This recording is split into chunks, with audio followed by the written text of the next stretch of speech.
झारखंड से बड़ी खबर क्या है। गुमला में नक्सलियों ने तांडव मचाया है और बॉक्साइट माइंस में नक्सलियों ने 27 गाड़ियों को आग के हवाले कर दिया।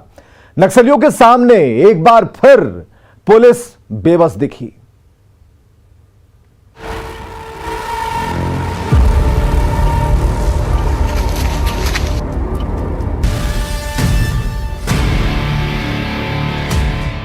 हेमंत सरकार में नक्सली बेखौफ हैं। गुमला में एक बार फिर भाकपा माओवादी के नक्सलियों ने तांडव मचाया है। नक्सलियों ने कुंजामपाट बॉक्साइट माइंस में 27 गाड़ियों को आग के हवाले कर दिया। हथियारबंद नक्सलियों के दस्ते ने वारदात को अंजाम देकर एक बार फिर लोगों में दहशत फैला दिया है। हमले में 10 से 12 करोड़ का नुकसान हुआ है। बताया जा रहा है कि 15 लाख के इनामी नक्सली छोटू खरवार, 5 लाख के इनामी रंथू उरांव और 2 लाख के इनामी नक्सली लजीम अंसारी के दस्ते ने इस घटना को अंजाम दिया। हथियारबंद नक्सलियों ने माइंस में गोलीबारी करने के साथ ही मजदूरों से मारपीट भी की। साथ ही घटना के बाद पर्चा छोड़ते हुए काम बंद करने की चेतावनी भी दी है। बैठे थे, अचानक लोग आए, हम लोग को एक जगह बैठाने के बाद हम लोग अलग थे, कुछ देख नहीं पाए। फिर वे जलते हुए देखे हम लोग। कितना गाड़ी लगभग जला है? 27। कितना का लागत से होगा लगभग गाड़ी की लागत? वही 10 करोड़। स्टाफ का फ़ोन आया कि यहाँ पूरा आग जल रहा है। उसके बाद कुछ आदमी फिर जो है फ़ोन किया कि जो है मारपीट किया और सारे मशीन गाड़ी सब जला के कैंप में जितना भी था सब जला के चले गए। फिर हमने दोबारा फ़ोन करने का कोशिश की, किसी का फ़ोन नहीं लगा। तो फिर हम सुबह आए। सुबह आने के बाद देखें कि हमारा टोटल मशीन गाड़ी घोड़ा मिला के टोटल 27 इक्विपमेंट हमारा पूरी तरह से जल चुका है। वो लोग पोस्टर भी चिपका के गया है यहाँ, हम वो भी देखे हैं। गुमला में आए दिन नक्सली वारदात को अंजाम दे रहे हैं, लेकिन पुलिस नक्सलियों के सामने लाचार दिख रही है। घटना के 12 घंटे बाद पुलिस घटनास्थल पर पहुंची। बॉक्साइट माइंस में नक्सली हमले के बाद मजदूरों में खौफ का माहौल है। मजदूरों ने खनन के काम को बंद करने की चेतावनी दी है। बड़ा सवाल है कि क्या हेमंत सरकार नक्सली घटनाओं पर लगाम लगा पाने में नाकाम है? नक्सलियों ने इतनी बड़ी घटना को कैसे अंजाम दिया? पुलिस 12 घंटे बाद घटनास्थल पर क्यों पहुँची? न्यूज़ 18 के लिए गुमला से रुपेश कुमार भगत की रिपोर्ट।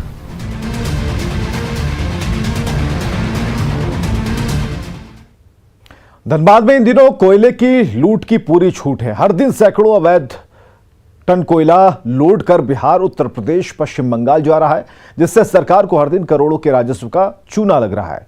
नरसा इलाके में कोयले के सैकड़ों अवैध मुहाने हैं, जहां हर दिन ब्लास्टिंग होती है। रेलवे लाइन से महज 50 मीटर दूर हो रहे इस अवैध उत्खनन से कभी भी हादसा होने की आशंका बनी रहती है। वहीं ईसीएल और पुलिस प्रशासन मौन है। अवैध उत्खनन कर ट्रैक्टर और ट्रकों के माध्यम से कोयले को लूटा जा रहा है। वहीं जब स्थानीय ग्रामीण इसका विरोध करते हैं तो कोयला माफिया की ओर से उन्हें धमकियां मिलती हैं, जिससे लोग खौफ के साए में रहने को मजबूर हैं। माइंस चल रहे हैं, इनका बारे में हम लोग प्रशासन को बहुत पहले भी लिखित रूप से दिए थे और जिला परिषद 28 क्षेत्र सीमा बावरी ने भी लिख कर दी है, जो पब्लिक ने आकर खुद विरोध कर रहे हैं। लेकिन पब्लिक सामने इसलिए नहीं आ पा रहे हैं, जो इतने दबंग लोग ये कारोबार को कर रहे हैं, इतने दबंग लोग कारोबार को कर रहे हैं, जो कोई भी अगर बोलने जा रहा है तो उसे जान से मारने का धमकी दिया जा रहा है। कोई अगर अगवाई आ रहा है तो उसको रास्ता में गुंडा द्वारा पिटाई करवा दिया जा रहा है। अगर इस तरह करा तो पुलिस का धमकी दे रहा है। जो पुलिस प्रशासन तो हम लोग का मुट्ठी पर है, और ये लगता तो ये सत्य ही है जो पुलिस प्रशासन मुट्ठी में है। और प्लस रेलवे लाइन है बगल में। रेलवे लाइन जब ट्रेन यहीं से सब गुजरती है, राजधानी दुरंतो सब गुजरती है, हो सकता है कभी कोई भी दुर्घटना, बड़ा दुर्घटना हो सकता है। और हम लोग इसका विरोध कर रहे हैं। और विरोध करने पर कुछ बाहरी लड़के लोग जो हैं और यहाँ के लड़के लोग जो हैं वो लोग बोलते हैं कि आप लोग घर से बाहर निकलिए, तब देखते हैं, धमकी देते हैं कि जान से मार देंगे। तो सवाल है कि कोयले की लूट पर रोक कब तक लगेगी। सवाल यह है कि निरसा में कोयले की लूट पर अब तक रोक क्यों नहीं लग पाई। लूट की जानकारी के बाद भी पुलिस मौन क्यों है। धमकी देने के बाद भी माफिया पर कार्रवाई क्यों नहीं की गई। कोयले के लिए ब्लास्टिंग पर रोक क्यों नहीं लग पाई। सवाल है कि रेलवे लाइन के पास यह अवैध धंधा चलता कैसे है। रेल हादसे होने पर कौन होगा जिम्मेदार?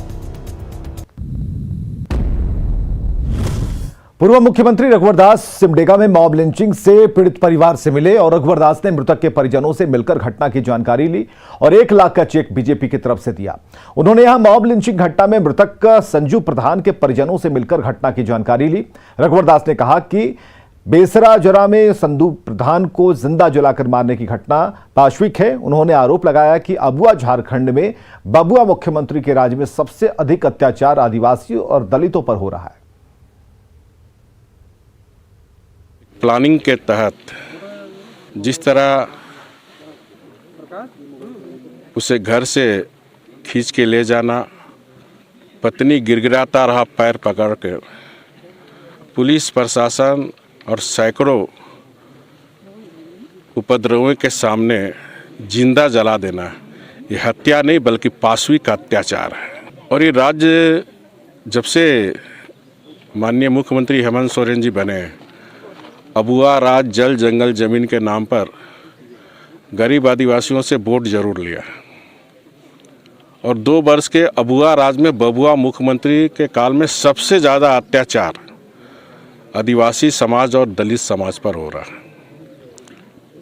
इन 2 वर्षों के अंदर ये मॉब लिंचिंग कानून बनने के बाद पहला घटना, लेकिन 2 वर्ष के अंदर 11 मॉब लिंचिंग की घटना हेमंत सोरेन जी की सरकार में हो चुकी है। सिमडेगा में मॉब लिंचिंग की साजिश में कोलेबिरा विधायक नमन बिक्सल कोडागांडी पर सवाल उठ रहे हैं। मॉब लिंचिंग में मारे गए संजू के परिजनों ने भी विधायक की भूमिका पर सवाल खड़े किए। विधायक पर इस मामले में फोन कर साजिश रचने का आरोप लगा है। पूर्व सीएम रघुवर दास ने इस पूरे मामले में सीबीआई जांच की मांग की है। तो कोलेबिरा का एक पारा टीचर की हत्या हुई थी और सभी लोगों ने आशंका प्रकट की थी कि वहाँ के लोकल विधायक का इसमें हाथ है और फिर जांच हुई, दोषी पाए गए।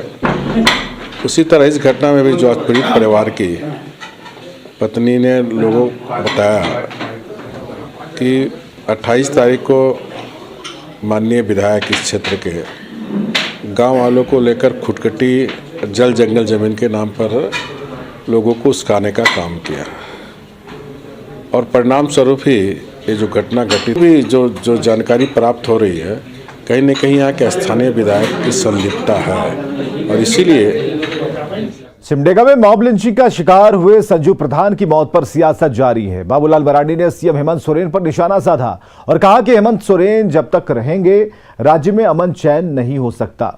उनका कहना है कि इस मामले में पुलिस गलत लोगों को पकड़कर लिपापोती करने में लगी है, जबकि मुख्य आरोपी गिरफ्त से बाहर है। जिस क्या कहते हैं सुबन बूढ़ ने जो पकड़ करके उसको खींच करके मारते हुए पीटते हुए और फिर लोग मारा और फिर आग में जलाया, उन लोगों को तो पकड़ा ही नहीं पुलिस ने। तो ये साफ दिखता है कि मामला को रफा दफा करने की एक प्रकार से साजिश है। सीएम हेमंत से जुड़ा बड़ा खुलासा, सोशल मीडिया पर करोड़ों खर्च किए गए हैं। आरटीआई के जरिए खुलासा हुआ। इस वक्त बड़ी खबर हम आपको बता रहे हैं। सीएम हेमंत सोरेन से जुड़ा हुआ एक बड़ा खुलासा, सोशल मीडिया पर करोड़ों खर्च किए गए हैं। आरटीआई के जरिए यह खुलासा हुआ। सुनील कुमार महतो ने यह जानकारी मांगी थी और रोजाना प्रतिदिन ट्विटर पर 1.25 लाख रुपए खर्च किए गए और 3 साल के लिए कंपनी से 13 करोड़ में करार हुआ था। एक कंपनी से 3 साल का करार हुआ था और गरीब राज्य के सीएम के प्रचार पर करोड़ों खर्च की बात सामने आ रही है। तो सोशल मीडिया पर करोड़ों के खर्च करने की बात आ रही है। आरटीआई के जरिए खुलासा हुआ है सुनील कुमार। तो बड़ी खबर इस वक्त की, प्रतिदिन 1.25 लाख रुपए खर्च किए गए हैं ब्रांडिंग के नाम पर और 3 साल के लिए कंपनी से 13 करोड़ में करार किया गया। अंदाजा लगाइए, गरीब राज्य के सीएम के प्रचार पर करोड़ों रुपए खर्च कर दिए गए और आरटीआई एक्टिविस्ट ने।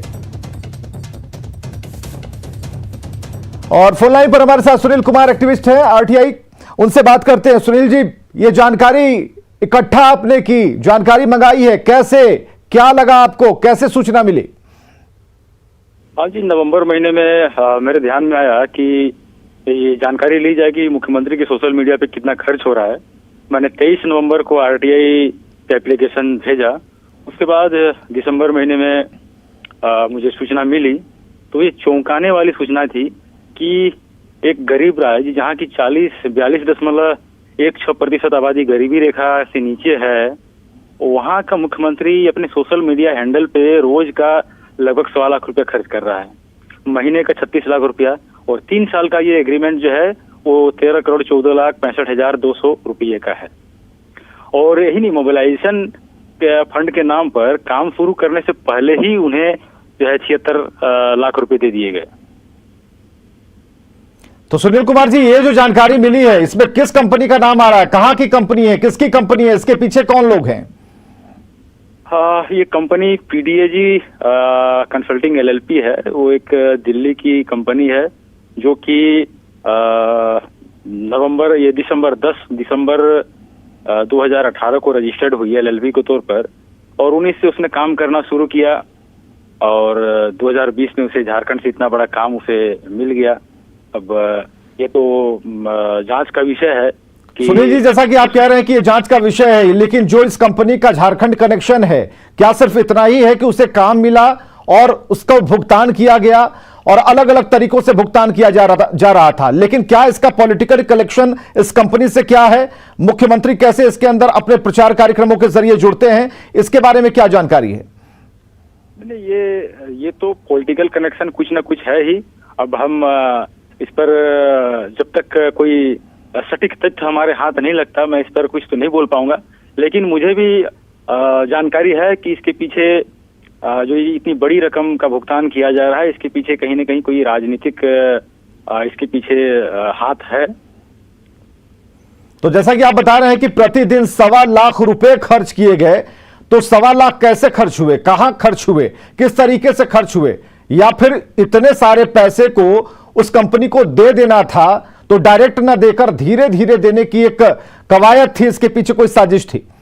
नहीं, बिल्कुल वैसा ही चल रहा है कि हर एक महीने वो बिल रेज करती है और उसको लगातार भुगतान किया जा रहा है। यहाँ तक कि जो एग्रीमेंट की राशि जो 13 करोड़ है, उसका 5% वो काम शुरू होने से पहले ही मोबिलाइजेशन एडवांस के तौर पर कंपनी को भुगतान कर दिया गया।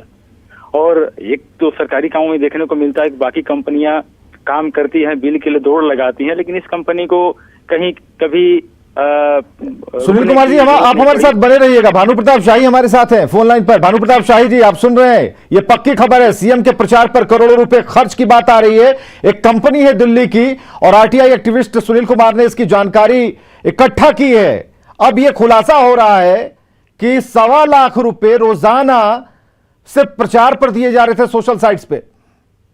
जी, ये सरकार इसी काम के लिए लगता है बनी हुई है, ऐसा प्रतीत हो रहा है। ट्विटर, सोशल मीडिया से अब जमीन से ये दूर हो गए हैं, तो जनता के बीच में जुड़े रहने का ये नाटक कर रहे हैं। उसमें भी करोड़ों करोड़ रुपया ये जनता की गाढ़ी कमाई को जिस तरह से खाने का काम कर रहे हैं, लोगों के बीच में बंदर बांट कर रहे हैं, ये काफी दुर्भाग्यपूर्ण स्थिति है। कल आप देख रहे होंगे कि हाईकोर्ट ने टिप्पणी किया कि जो ओमिक्रॉन के जांच के लिए मशीन है, क्या लोगों को मरने के बाद आएगा। आज 1.5 साल से वो फाइल मंत्री और सचिवालय का चक्कर लगा रहा है, लेकिन अभी तक ओमिक्रॉन टेस्ट के जो मशीन है, लैब है, वो स्थापित नहीं हो सके। और आज झारखंड प्रदेश में भयावह स्थिति है कोविड को लेकर के, और ये जो है करोड़ों करोड़ रुपए लुटा रहे हैं।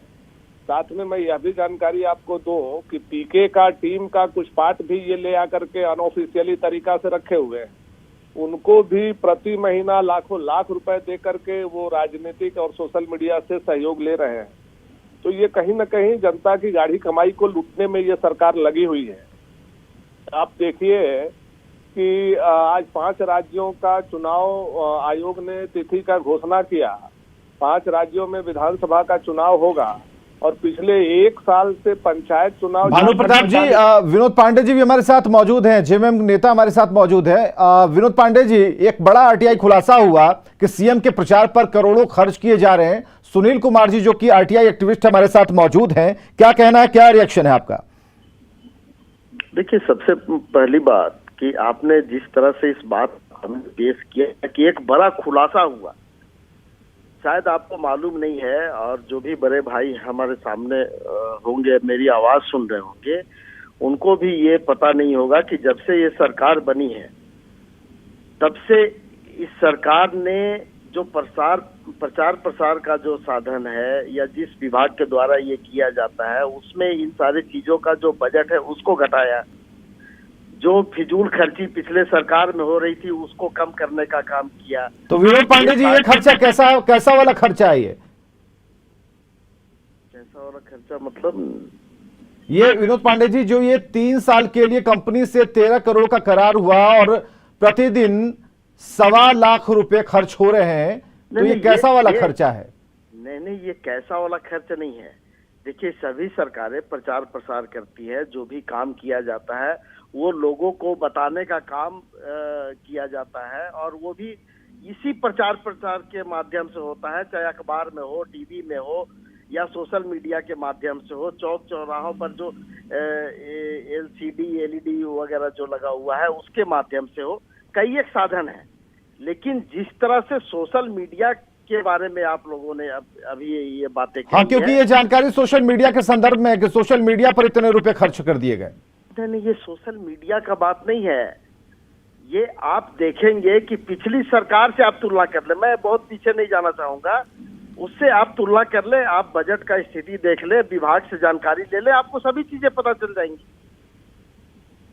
सुनील जी हमारे साथ एक्टिविस्ट मौजूद हैं, और इस खर्चे के पर सवाल इसलिए है कि जो सरकार कहती है कि हम विकास का काम कर रहे हैं, हम लोगों की जो भविष्य है उसे सुरक्षित कर रहे हैं, जब बात लैब की आती है, टेस्टिंग की आती है, जो सवाल अभी बीजेपी के भानु प्रताप शाही उठा रहे हैं, वो ये पूछ रहे हैं कि आखिर क्या दिखा रहे हैं आप? चलिए, बहुत बहुत शुक्रिया हमसे बातचीत के लिए, तमाम जानकारियों के लिए। चलिए, केंद्रीय जनजातीय कल्याण मंत्री अर्जुन मुंडा का अनोखा रूप सामने आया है। केंद्रीय मंत्री अर्जुन मुंडा ने एक एल्बम बनाया है जिसमें खुद मंत्री अर्जुन मुंडा गीत गा रहे हैं। अर्जुन मुंडा राधा कृष्ण के भजन के साथ सभी धर्मों के बीच प्रेम बांट रहे हैं।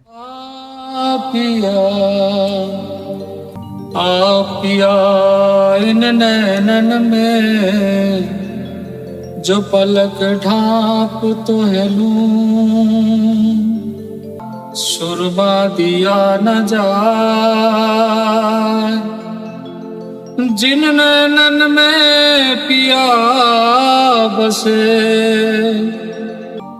जाने कौन से देश में सावरिया। और खबरें लगातार जारी हैं, आप बने रहे हमारे साथ।